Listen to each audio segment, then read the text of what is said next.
بسم اللہ الرحمن الرحیم السلام علیکم۔ غار طور ہجرت کی رات حضور رحمت عالم صلی اللہ تعالی علیہ وسلم اپنے دولت خانہ سے نکل کر مقام حضورہ کے پاس کھڑے ہو گئے اور بڑی حسرت کے ساتھ کعبہ مکرمہ کو دیکھا اور فرمایا کہ اے شہر مکہ، تو مجھ کو تمام دنیا سے زیادہ پیارا ہے۔ اگر میری قوم مجھ کو تکلیف سے نہ نکالتی تو میں تیرے سوا اور کسی جگہ کو سکونت پذیر نہ ہوتا۔ پھر حضرت ابوبکر صدیق رضی اللہ تعالیٰ عنہ سے پہلے ہی قرارداد ہو چکی تھی، وہ بھی اسی جگہ آ گئے اور اس خیال سے کہ کفار ہمارے قدموں کے نشان سے ہمارا راستہ پہچان کر ہمارا پیچھا نہ کریں۔ پھر یہ بھی دیکھا کہ حضور صلی اللہ تعالی علیہ وسلم کے پائے نازک زخمی ہو گئے ہیں۔ حضرت ابوبکر صدیق رضی اللہ تعالیٰ عنہ نے آپ کو اپنے کندھوں پر سوار کر لیا اور اس طرح خاردار جھاڑیوں اور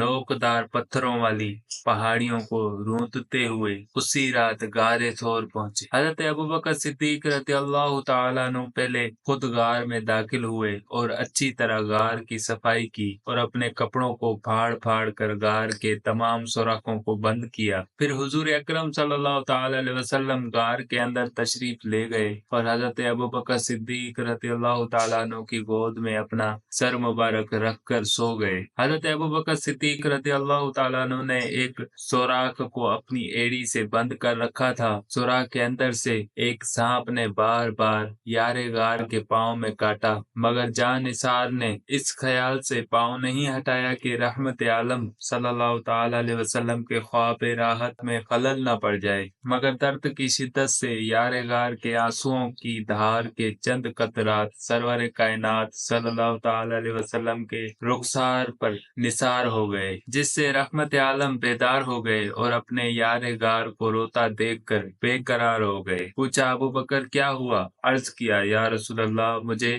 سانپ نے کاٹ لیا ہے۔ یہ سن کر حضور صلی اللہ تعالی علیہ وسلم نے زخم پر اپنا لعاب دہن لگا دیا، جس سے فوراً ہی سارا درد جاتا رہا اور زخم بھی اچھا ہو گیا۔ 3 رات حضور رحمت عالم صلی اللہ تعالی علیہ وسلم اور حضرت ابوبکر صدیق رضی اللہ تعالیٰ عنہ اس غار میں رونق افروز رہے۔ کفار مکہ نے آپ کی تلاش میں مکہ کا چپا چپا چھان مارا، یہاں تک کہ ڈھونڈتے ڈھونڈتے غار ثور تک پہنچ گئے، مگر غار ثور کے منہ پر حفاظت خداوندی کا پہرا لگا ہوا تھا، یعنی غار کے منہ پر مکڑی نے جالا تن دیا تھا اور کنارے پر کبوتری نے انڈے دے رکھے تھے۔ یہ منظر دیکھ کر کفار آپس میں کہنے لگے کہ اگر اس غار میں کوئی انسان موجود ہوتا تو نہ مکڑی جالا تنتی نہ کبوتری یہاں انڈے دیتی۔ کفار کی آہٹ پا کر حضرت ابوبکر صدیق رضی اللہ تعالیٰ عنہ کچھ گھبرا گئے اور عرض کیا کہ یا رسول اللہ، اب ہمارے دشمن اس قدر قریب آ گئے ہیں کہ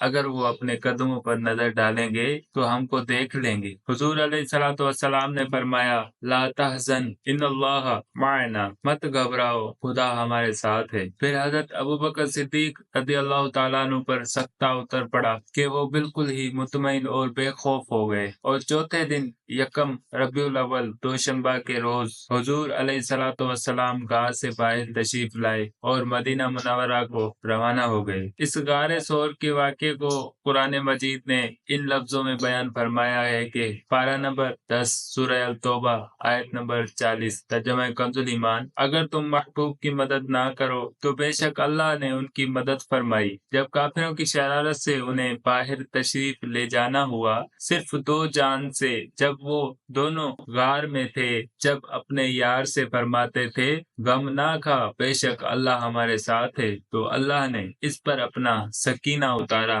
اور ان فوجوں سے اس کی مدد کی جو تم نے نہ دیکھی، اور کافروں کی بات نیچے ڈالی۔ اللہ ہی کا بول بالا ہے، اللہ غالب حکمت والا ہے۔ یہ آیت اور غار ثور کا واقعہ حضرت ابوبکر صدیق رضی اللہ تعالیٰ عنہ کی فضیلت اور ان کی محبت و جان نثاری رسول کا وہ نشان اعظم ہے جو قیامت تک آفتاب عالم تاب کی طرح درخشاں اور روشن رہے گا، کیونکہ نہ ہو کہ پروردگار نے انہیں اپنے رسول کے یار غار ہونے کی سند سے مستند قرآن مجید میں دے رکھی ہے، جو کبھی ہرگز ہرگز نہیں مٹ سکتی۔ سبحان اللہ۔ حضرت صدیق اکبر رضی اللہ تعالیٰ عنہ کا یہ وہ فضل و شرف ہے جو نہ کسی کو ملا ہے،